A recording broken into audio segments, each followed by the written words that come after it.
Miguel de Sousa Tavares, era, na verdade, todos os conflitos em torno da implementação mesmo de planos diretores, de planos de ocupação do espaço em áreas litorâneas, enfim. Então, eu queria ouvi-lo um pouco sobre essa questão dos conflitos que emergem nesses processos de intervenção, nesses processos de implementação dos planos, né? No caso, na pesquisa do professor João de Figueiredo Silva, né, eu também fiquei curiosa de saber quais são exatamente as atividades, os tipos de atividades que estão sendo considerados na hora do mapeamento, porque você foca e explica a região central, mas aí, olhando o seu mapa, se eu não estou equivocada, tem duas faixas que vão margeando a linha vermelha, né? Do outro lado tem a Ilha do Fundão.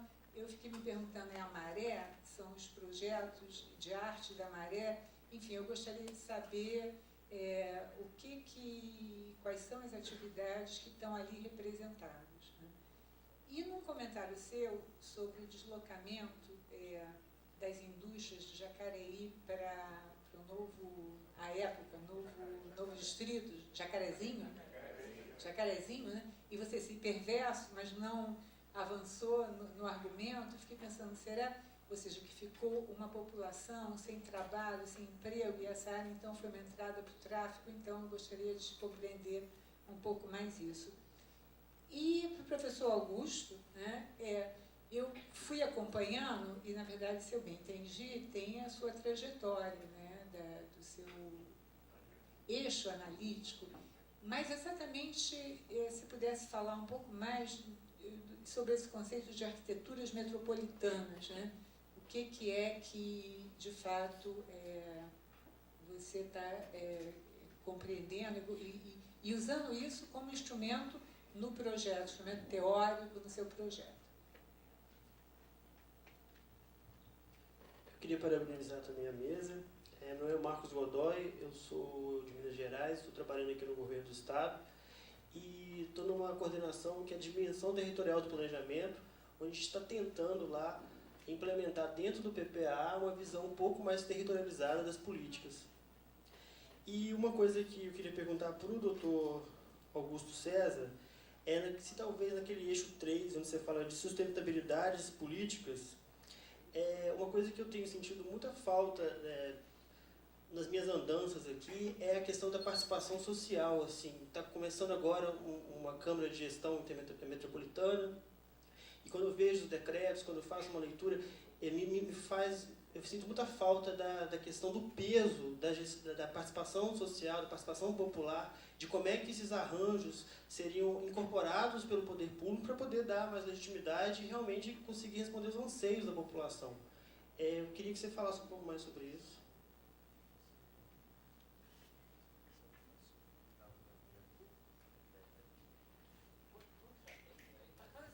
Nós temos 6 já. A gente pode fechar essa e depois. Maravilha.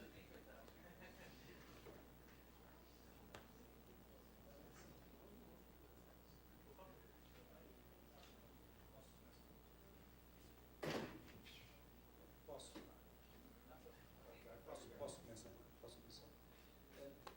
Pronto, são as perguntas cobrem um naipe muito alargado de questões que vão... Troca o microfone, troca. Esse está melhor. Tá. O som do outro está melhor.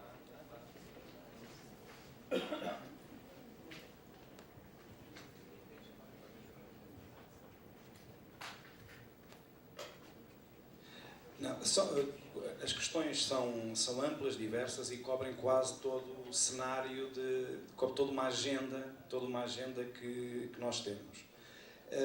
Eu, se calhar, por uma questão de raciocínio, ia começar, se calhar, pelo rural, para arrumar a questão as questões que se foram colocadas, quer sobre o vinho, portanto, a primeira intervenção do Bruno, ligando com a do José, quando falou da questão do despovoamento, que tem muito a ver com a questão rural, que é uma questão que em Portugal tem uma grande expressão e uma grande força. É assim, há uma dinâmica, portanto, Portugal, há bocadinho os mapas apontavam para, digamos, algumas clivagens que são estruturantes para lermos o país. E duas delas são dicotomias clássicas, rural-urbano, pronto, seja isso o que for, e que têm configurações diferentes consoante o norte ou o sul do país, mas na região centro é uma clivagem grande. E que tem, também do ponto de vista da expressão territorial, do próprio povoamento e da próprio processo de urbanização, eu diria padrões distintos. Quando falamos no litoral, que é mais urbano, que é mais denso, que é mais em que as urbanidades se projetam mais no rural, no interior as dinâmicas são muito mais polarizadas. Portanto, a ideia que aquela metáfora que aqui passou de manhã do arquipélago, ela é mais aplicada para lermos um pouco o interior, porque de certa forma temos pequenas cidades e dinâmicas idênticas àquelas que eu aqui procurei exemplificar, que no caso da Guarda, dispersa um pouco num imenso espaço rural. Não é? Portanto, essa ideia, há uma ideia, pode apontar para uma fragmentação, mas que não é um pouco generalizada, porque noutros contextos temos outro tipo de situações. Claro que o litoral, digamos, o rural, quando falamos em o rural não é todo igual. Ou seja, uma coisa é a Guarda e o seu entorno, que é um rural profundo, esse sim, vincadamente caracterizado por perdas, por despovoamento bastante profundo, bastante acentuado.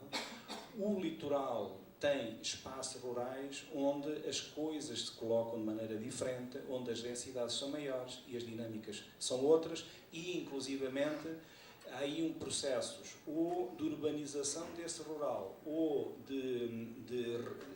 digamos, de processos de suburbanização que se verificam mais, em que muitas das aldeias num raio de 20, 30, 40 km de Coimbra são um pouco, diria, espaços que perderam a função agrícola e se transformaram, em alguns casos, numa função habitacional. Não é? Veja-se o caso da Carminho, quando se esteve em Portugal, foi para habitar numa aldeia e estava a 20 km de Coimbra e, portanto, fazia essa pendularidade quando necessário. No interior, essa situação não é não é assim. Ou seja, este padrão urbano e rural tem características e assume, digamos, territorialidades completamente distintas. Outra questão é a questão do despovoamento. Claro que aquilo que se tem assistido é que, portanto, o rural e o urbano é uma dicotomia. Outra dicotomia é o litoral e o interior. E o litoral e o interior encerram dinâmicas que também são distintas. É um pouco como o litoral, o vosso litoral, relativamente, digamos, a um imenso sertão. Assim, numa analogia rápida, se calhar, exatamente, é um pouco essa ideia. É evidente que o litoral tem as características que referi e o interior, digamos, muitas vezes, nós vemos, eu acho que o erro, isto que eu estou a tentar dizer, estou a simplificar muito. Digamos, estou a criar dicotomias e quando tentamos simplificar a visão do mundo, estamos, digamos, a introduzir erros, porque, digamos, é que numa fotografia a preto e branco, a riqueza da fotografia está na tonalidade, na cambiante de cinzentos que lhe dão, digamos, o glamour e, portanto, esta simplificação é apenas por uma questão de expressar a ideia, não é? Claro que há uma tendência que é esta. Nós temos, digamos, o despovoamento, nós associamos muito o interior a despovoamento e a rural. E isto é verdade, mas como vimos, o interior também encerra alguns enclaves urbanos que têm aquelas dinâmicas tão acentuadas como ali estão. Portanto, precisamente por isso é que estas dicotomias valem o qual. Agora, contudo, o interior, no seu conjunto, está a ser profundamente despovoado. Claro que isto é uma tendência que não é de agora. Digamos, há uma tendência que tem, pelo menos, eu diria, no pós-guerra, mas fundamentalmente nos anos 60, é que há a grande mudança. Eu há bocadinho falei por uma questão de comodidade, o 74 e 86. Claro que os anos 60 marcam, do ponto de vista económico e social, a grande viragem, até antes da viragem política que vai acontecer. E um desses fenómenos é a imigração e o êxodo rural, que começa nos anos 50, mas nos anos 60 intensifica-se e, digamos, aí conhecemos um processo migratório que é muito intenso. Ou seja, nós temos que entender, Portugal dificilmente se consegue entender fora, digamos, do processo migratório ou imigratório. Ou seja, a imigração é uma componente estrutural da sociedade portuguesa. E essa componente estrutural, em função do tempo, tem modos diferentes de ir ajustando. Não é? Por exemplo, a imigração para o Brasil foi muito importante. O ano em que a imigração transatlântica para o Brasil muda relativamente à Europa é 1963. Em 1900, pela primeira vez, a imigração para a Europa é quantitativamente superior à imigração que era para o Brasil. Portanto, essa mudança ocorre nos anos 60. Ou seja, se quiséssemos, quase podíamos ver a integração de Portugal no contexto europeu antes da adesão propriamente dita nos anos 80. Porque essa integração faz-se um pouco pela imigração logo a partir dos anos 60. Não é? Claro que a imigração depois tem várias... Portugal, quando conhece alguma prosperidade, fundamentalmente a partir dos anos 90, quase que muda de paradigma. Portugal, que era um país de imigração, transforma-se num país de imigração. E, digamos, isto era um pouco visto como uma bandeira, quer dizer, Portugal mudou de registro. Claro que veio a crise dos anos 2007, 2008 e voltámos novamente a conhecer aquilo que era a nossa, digamos, o nosso, não é desígnio, o nosso fado. E, portanto, isto tem consequências sociais, económicas, etc., esse tipo de consequências, inclusive urbanas, e o despovoamento do interior e o despovoamento das aldeias é um pouco esta dinâmica. Claro que há aqui outros efeitos, não é? Portanto, esta componente estrutural da sociedade é um facto. Claro que a adesão de Portugal à União Europeia não apagou esta tendência, mas introduziu aqui uma nuance, é que com a adesão de Portugal nós quisemos quase inventar um rural sem agricultura, coisa que agora está a chegar de uma maneira diferente, ainda um pouco incipiente, mas a adesão de Portugal à União Europeia, como o rural e a agricultura eram um estigma, nós queríamos um pouco rejeitar, através da imigração, foi um escape e uma forma. Depois, quando tivemos alguma prosperidade, entre aspas, fruto da adesão de Portugal à União Europeia, digamos, a agricultura foi um pouco quase rejeitada. E o rural, inventou-se o turismo em espaço rural, todo um conjunto de formas para evitar, não resolvendo nunca o problema, que se calhar não tem resolução, do despovoamento. Contudo, eu acho que, ou seja, do ponto de vista estatístico, isto é verdade. Portugal, o interior está menos denso, está em perda, e, portanto, se calhar é um dado quase incontornável com que temos que conviver. Contudo, quando nós visitamos aquilo que, para nós, do ponto de vista técnico, é uma imagem muito negativa, este interior profundo, ele dificilmente se entende, porque, apesar de tudo, ele emana sinais de aldeias minimamente organizadas, minimamente... E, portanto, nós só conseguimos entender este interior, este rural, se nós percebermos uma outra coisa que não vem de uma certa racionalidade, que é, digamos, a presença dos ausentes. Há muitos ausentes, mas a relação afetiva que os imigrantes regressam todos os anos, ou quase todos os anos, que fazem alguns investimentos, que recuperam...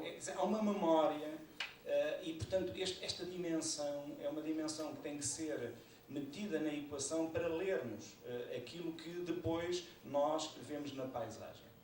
Do ponto de vista estatístico, não está lá ninguém, ou estão muito poucas pessoas. Contudo, a imagem não é uma imagem de abandono, quer dizer, como aparentemente nós estatisticamente podíamos analisar. Portanto, este é um pouco para tentar responder, se eu entendi bem, ou se, não sei se estou a responder tudo, à questão que foi colocada e que responde agora ao Bruno por causa da questão do vinho.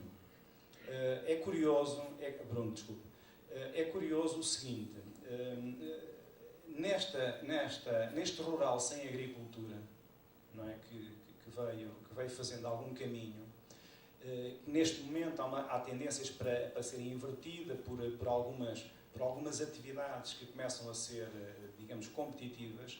Há duas que são extremamente interessantes, que é precisamente o vinho e o azeite, não é? Porque encontraram mercado e hoje são, dentro do setor, dentro da agricultura, dois dos setores importantes e bastante ativos, não é? A questão é que o que tu colocavas é se este despovoamento interfere na produção do vinho. Eu acho que não vai interferir. Não vai interferir por uma razão. É porque a lógica de produção, da produção de vinho tradicional e da nova produção alterou-se completamente. Porque no passado eram agricultores, diria quase um campesinato, e hoje são empresas. E, portanto, que há outras características, é que a produção de vinho também é relativamente sazonal.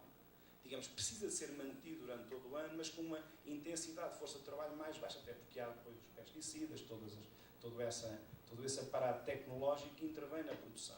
E o período de ponta é na colheita, quando se dá a vindima, que é uma situação que é um mês e meio. E aí há o recurso a pessoas que chegou em algumas situações, por exemplo, alguns imigrantes poderem entrar neste tipo de produção, neste tipo de trabalhos relativamente sazonais, como é característico de algumas atividades agrícolas. O que é curioso, e tem a ver um pouco com estes processos e com as precariedades que existem, é que, por exemplo, este ano, a colheita das uvas, que foi agora em setembro, outubro, não teve praticamente dificuldade. Porquê? Porque o desemprego e a precariedade permitiu que muitas pessoas fossem mobilizadas para este trabalho, digamos, pontual. E, portanto, eu diria que a questão do vinho não está posta em causa. Antes, pelo contrário, é dos setores mais pujantes em Portugal, Portugal agrícola, na agricultura portuguesa.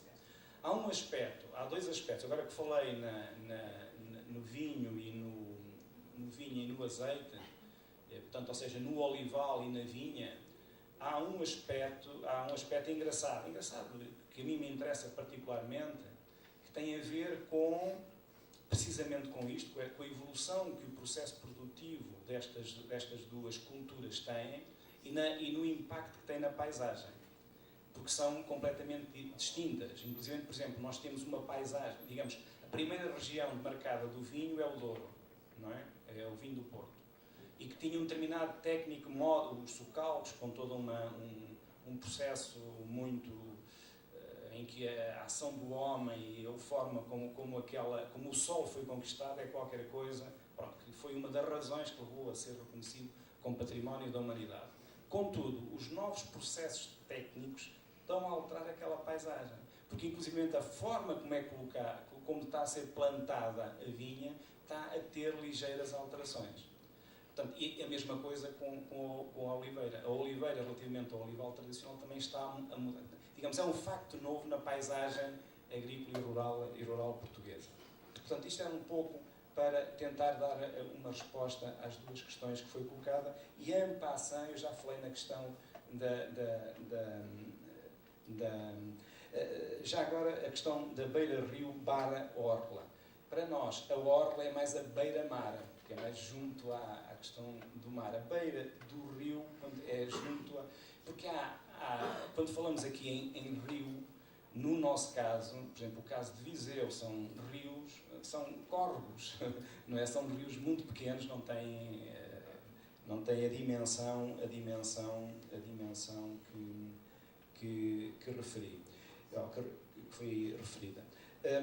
A questão que foi colocada pela Carminha, eu desdobrava em duas perspectivas. Uma que tem a ver com a questão da redução das freguesias e teoricamente ou inicialmente estava também previsto os concelhos, e isto podia-se ligar, mas o João irá falar sobre isto, e ele tem não só teorizado, mas ainda aqui há um mês e pico, deu uma entrevista num jornal de grande difusão no público em que referia esta questão, e portanto ele melhor do que eu poderá referir razões e as implicações que estão relacionadas com isto, mas é só, não sei, ele irá falar certamente deste aspecto até na intervenção que irá fazer, mas isto liga-se digamos, a toda a geografia administrativa em que não só a dimensão local, que tem a ver com os municípios e com as freguesias, levanta essas questões. Pode-se perguntar porque é que é a freguesia e não o concelho, etc. E isso eu referirá. E como também depois a dimensão intermédia, a região, que eu apenas deixei um apontamento, que é uma questão também tradicional em Portugal. A outra questão é, ao fim e ao cabo, a balança das intervenções e aquele tantos recursos, tanto dinheiro, tanta infraestrutura, e porque é que as coisas não descolaram? Digamos, há esta sensação de não se atingir os objetivos que inicialmente, ou que se desejavam, e todos. Ora bem, digamos, isto é uma situação que é controversa, que é muito discutida, mas eu diria, até por causa da questão das infraestruturas e dos equipamentos e daquela inversão, eu tenho a seguinte perspectiva. Portugal, quando entrou na União Europeia, o nosso nível de satisfação de infraestruturas básicas era relativamente débil. Eu não tenho os números, mas sei lá, abastecimento de água não era total, tratamento de esgoto era, sei lá, 20%, 30% da população, etc. As acessibilidades, bom, e essa infraestruturação básica que correspondeu e que recebeu muito recursos da União Europeia, efetivamente, praticamente foram resolvidos. Assim como os equipamentos, digamos, as cidades, aquilo que hoje se discute é que, se calhar, o que estamos é com sobre-equipamentos, estamos sobre-equipados. E, por exemplo, a questão que se fala sempre, neste caso, é a questão das autoestradas. Nós temos a rede e a qualidade de autoestradas que é das mais densas e mais qualificadas no contexto europeu. Claro que a questão da requalificação urbana entra, digamos, eu não queria também, assim como via há bocadinho, comentei aquela questão um pouco dicotómica, litoral interior, também não queria entrar aqui numa lógica, numa visão estritamente etapista, por etapas. Primeiro vem as infraestruturas, depois os equipamentos, depois vem a requalificação urbana. Porque isto não se passa em todo o lado, ao mesmo tempo, da mesma maneira. Mas, digamos, como modelo, isto passou-se um pouco assim, até chegarmos a uma situação em que hoje temos boas qualificações, abastecimento de água, esgotos, diria-se não é 100%, é muito próximo de 100%, pode haver um ou outro problema, mas em situações pontuais, mas estamos, eu diria, por exemplo, todas estas cidades, aquela cidade de Castelo Branco que eu referi, tem, naquele centro cívico, o centro cívico de Castelo Branco, além de ter uma praça enorme, tem um cineteatro para 800 lugares, estamos a falar de uma cidade de 26 mil habitantes, 20 e poucos habitantes, um centro de artes, uma biblioteca pública enorme e com equipamentos de grande qualidade. Portanto, que não inveja hoje. Agora, o que é que falta? Falta uma dimensão do económico e, eventualmente, sobretudo depois da crise, a componente social acompanhar isto. E é aqui a questão, os déficits que, pelo menos no enunciado das políticas públicas, dos quadros, ou seja, desde que nós entramos na União Europeia, vamos entrar no quinto ciclo. Entre 2014 e 2020 é, digamos, o quinto grande plano de intervenção de políticas de desenvolvimento regional, inclusivamente, e tal. Pronto, isto assim, de uma forma ligeira, era este enunciado. Claro, queria só comentar a referência feita pela Leida. Eu fui impreciso quando há bocadinho referi os 600 mil habitantes de Lisboa, porque é muito mais que isso. Portanto, aquilo que ali está é eventualmente no lugar, Conselho, Município de Lisboa, não tem a ver com aquilo que é a realidade de Lisboa. Portanto, eu fui impreciso e, portanto, os 600 mil têm que ser, desde já, retirados desta referência. O outro ponto é a questão, eu diria, a questão do romance. Eu não o conheço no detalhe, mas conheço o personagem, não, o Miguel Sousa Tavares, e a ideia e aquilo que ele tem escrito e aquilo que ele chateou ali o João, sobre as questões relacionadas com os planos diretores municipais, com a ocupação dos espaços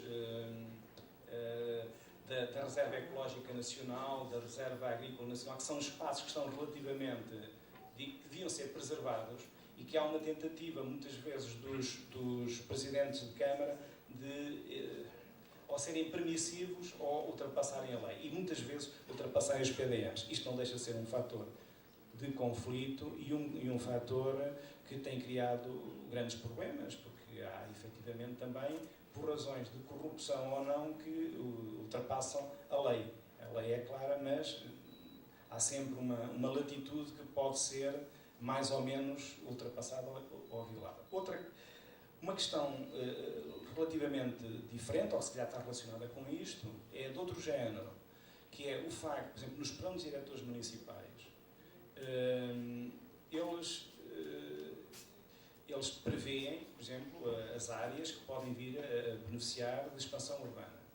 E nós que neste momento temos um parque habitacional que é desigual, é desequilibrado, mas tem excesso relativamente ao número de famílias, claro que está desigualmente repartido, não é? Há quem tenha 2, 3 casas e há quem ainda não tenha casa, não é? Mas em termos globais essa situação, contudo, se houvesse uma progressão no sentido de continuarem a produzir espaço habitado, digamos, os planos diretores municipais, aquilo tudo somado, daria para 2 ou 3 vezes o volume de população que nós temos. Ou seja, há uma tentativa de criar esse tipo de reserva para aquilo que nós sabemos e que tem aqui sido debatido durante estas...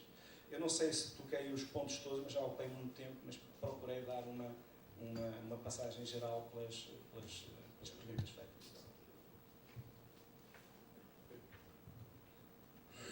Bom, vou tentar responder rapidamente, né, as 4 questões, comentários colocados. O primeiro,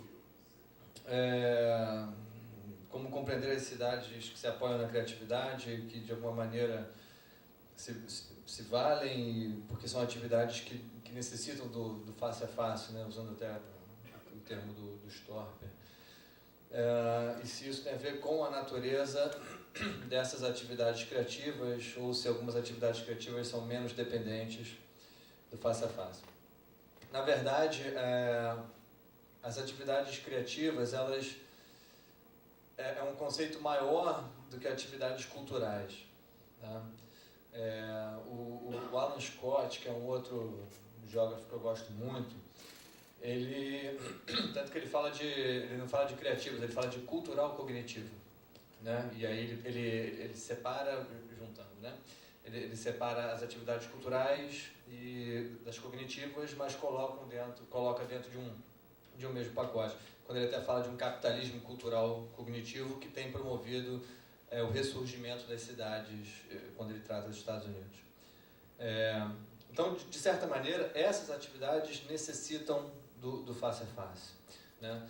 São atividades que precisam de recursos que são muito específicos territorialmente, os quais estão muito em função da própria da relação de interdependência entre os diversos setores. Só para ter uma ideia, na própria economia criativa há um debate muito grande se a tecnologia entra na economia criativa. E aqui no Brasil tem tentado se separar um pouco a tecnologia no sentido, né?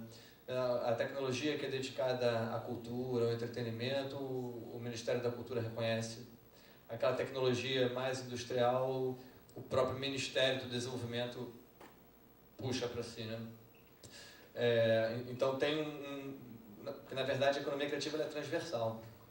Esse é a discussão. A novidade é de que, se a gente fala em termos de ministérios, o Ministério da Cultura tem que estar junto do Ministério de Economia no século XXI, né? O Ministério da Fazenda, o Ministério do Desenvolvimento. Hoje é a mesma coisa, a cultura e a economia se relacionam mais do que no passado.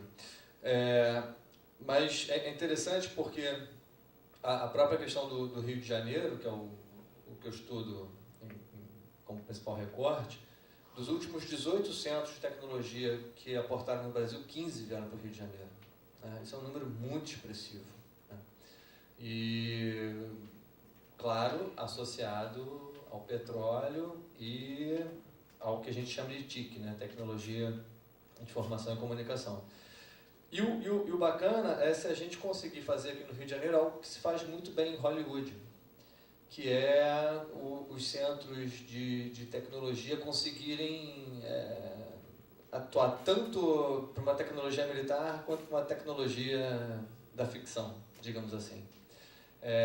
Por exemplo, será que toda a tecnologia utilizada para fazer as simulações de exploração de petróleo, sei lá, a 3.000 metros de profundidade, 5.000 metros, será que isso não pode transbordar para uma atividade cinematográfica? Será que toda... E aí você gera mais força no processo de retroalimentação do que se estivesse preso unicamente em uma atividade industrial. Isso é algo que acontece em Hollywood e é bastante interessante, né? Como que as empresas de tecnologia atuam tanto numa questão militar quanto numa questão do cinema. Então, de certa maneira, essas atividades elas dependem do face a face, porque elas, Pierre Velt chama de economia da velocidade e da incerteza, porque você precisa estar num contato permanente, porque as demandas são sempre diferentes, você não tem um padrão de demanda. São redes que são feitas e são desfeitas ao final de um projeto. É diferente de uma indústria que tem uma certa estabilidade na rede. Os projetos culturais, os projetos criativos, a rede se faz e depois ela se desfaz. Depois ela é até refeita de maneira parecida, né? Porque a confiança importa muito. Mas as redes fazem e se desfazem o tempo inteiro. Com relação à ideia de uma cidade material e de uma cidade imaterial, é fato, né? A gente tem hoje isso... fica muito evidente do ponto de vista da política pública, né? O que eu tento, e juntamente não só eu, mas principalmente os diversos produtores culturais que existem na Zona Oeste, mostrar é que há uma certa invisibilidade em relação ao que eles fazem ali. Por exemplo, acontece na Zona Oeste a maior feira literária do Rio de Janeiro, né? Em que você tem 100 escritores da própria Zona Oeste, 200, 300, e isso não é percebido ainda como uma atividade cultural econômica.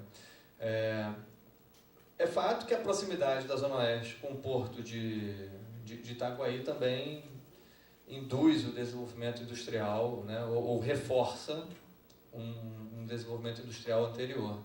A própria localização do SSA vai ter um efeito, né, dentro das externalidades geradas, vai ter um efeito, né, de reforçar esse próprio desenvolvimento. E o que é bastante interessante de se ver, o Rio de Janeiro, a cidade do Rio, ela tem uma agência de promoção, né, do desenvolvimento, né, que se chama Rio Negócios. É uma agência que tem, ela é público-privada e ela tem a função de trazer investimento internacional para o Rio de Janeiro. Essa é a missão da Rio Negócios. E ela, quando foi criada, ela elencou 5 setores estratégicos de captação de investimento estrangeiro. E aquele que mais se associava à indústria era o que se chamava petróleo e gás. E hoje eles já colocaram indústria, né? Ou seja, a indústria não estava, até o ano passado, como setor estratégico da cidade do Rio de Janeiro e voltou a estar. E aí, certamente, a Zona Oeste é pensada para isso. Mas o que eu gostaria assim, né, de colocar, e é o que eu faço quando estou em algum fórum de discussão de política pública, é mostrar que, ok, tudo bem, o problema não é ter atividade industrial, o problema é achar que ali não existe atividade criativa, né? Esse é o problema. Outra que se falou sobre a economia criativa informal, eu não lembro mais quem... foi aqui, né? Sobre a economia criativa informal. A economia criativa ela tem um nível de informalidade enorme. Então, isso inclusive faz com que aquele meu mapeamento, ele é parte dele, porque eu estou baseado em dados reais, dados formais. Eu estou baseado em dados formais, que é o que está lá na RAIS, não posso fugir disso. Então, na verdade, a gente teria ainda uma aglomeração muito maior do que efetivamente nós temos no Rio de Janeiro. E essa noção de interdependência, né, do trabalhador, citou o próprio os construtores, né, dos carros alegóricos que fizeram o telhado do mar, é genial, porque só eles conseguiram. E isso é incrível, né? Como que a tecnologia formal não conseguiu dar conta de fazer aquele telhado. E aí o pessoal do carnaval falou, não, a gente faz. Né? E foram lá e resolveram. Isso é desde sempre. Como que o carnaval é uma fonte de criatividade incrível para o Rio de Janeiro, pouco percebida, hoje melhor, mas no passado quase negada. Quando nos anos 30, um dos principais diretores de cinema do Brasil nos anos 30, foi o Luiz de Barros, que fez muitas comédias, né, que é uma identidade do cinema nacional, ele se formou no carnaval. Né? Ele fazia a decoração dos cassinos, ele fazia a decoração do carnaval de rua do Rio de Janeiro, e a partir dali ele virou cineasta. Isso é incrível. E na minha pesquisa de doutorado, que é sobre a indústria do cinema, por isso que eu falo tanto de cinema, né, que é sobre a indústria do cinema, os produtores me falaram logo no começo que quem faz a cenotécnica do cinema do Rio de Janeiro, em vários momentos, são o pessoal do carnaval, o pessoal do carro alegórico. Né? Então, e essa casa, mais uma vez, com aquela ideia de face a face, casa com a ideia de aglomeração, reforça a ideia de que a gente está falando de uma atividade extremamente desverticalizada e que a aglomeração é o que retroalimenta a própria aglomeração. Do ponto de vista da política pública, isso é um desafio, primeiro porque você não consegue criar uma aglomeração, ela existe. E depois você tem uma dificuldade dentro de instrumentos tradicionais da política pública, que pensa muito mais a infraestrutura e não pensa em materialidade, né? Como construir as pontes de confiança entre esses agentes. Esse é um dos maiores desafios da política pública, né? Que não é fazer uma estrada, que é o que a gente tradicionalmente consegue fazer.